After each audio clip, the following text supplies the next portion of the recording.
Mani dore aya mageto, rebera aya mageto kwe, rebera aya mageto, reba aya mageto, uri kuyabona? Reba no mageto, reba no mageto, reba no mageto, rebera no mageto ari mu bantu, uri kuyabona?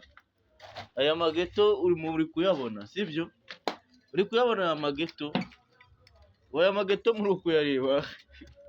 Ibi byo bita kera twajyaga turi abana twumva abantu bavuga ngo baba mu mageto, si gutya byabaga bimeze tubireba turiza muri za Kigali, ubu si yo bita amageto mani.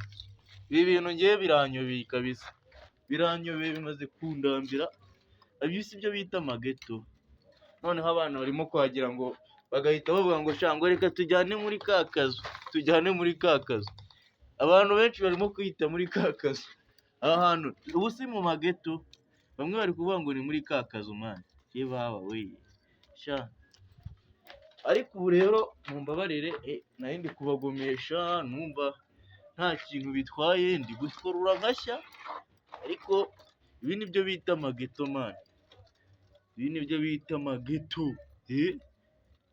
Hari ukuntu ubaho mani, harimo abantu ariko baba batabayeho na gutya, ari nk'impunzi ngwakinwe, noneho mu gihugu harimo n'ababayeho nk'impunzi, uri kubyumva? Utagira ngo shaho ubu ubona ni ukuzenguruka gutya ukagira ngo ubu buzima mwarimo abantu benshi cyane babwifuza mu gihugu.